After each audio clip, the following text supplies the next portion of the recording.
नमस्कार दोस्तों, राधे राधे, जय माता दी, हर हर महादेव। स्वागत करती हूँ आप सबका अपने यूट्यूब चैनल में। आप लोगों के बीच अब एक अवसानी माता का कजरी गीत लेके आई हूँ। कैसा लगा कमेंट बॉक्स में जरूर बताइएगा।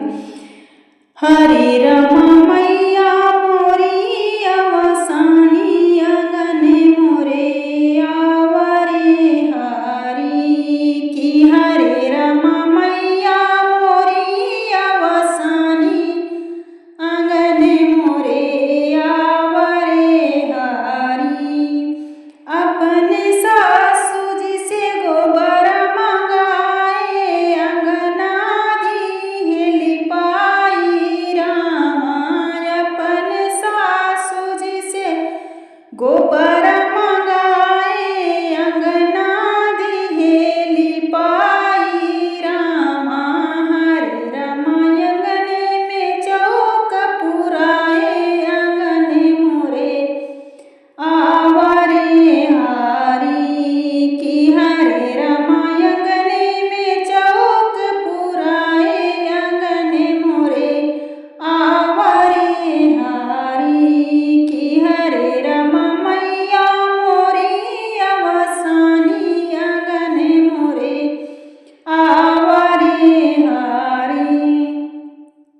अपने जेठ जी से जलावा मंगाए कल शादी है भराई रामा।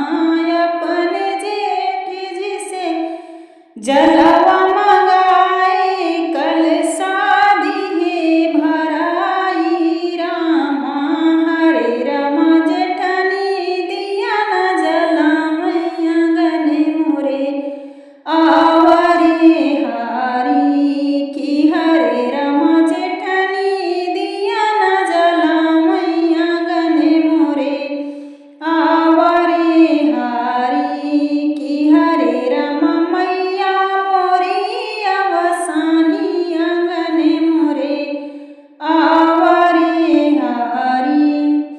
अपने देवर जी से मटिया मंगाए ढिलकी है बनाई रामा।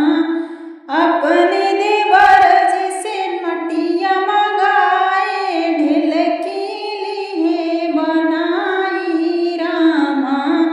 ढिलकी है बनाई रामा। हरे रामा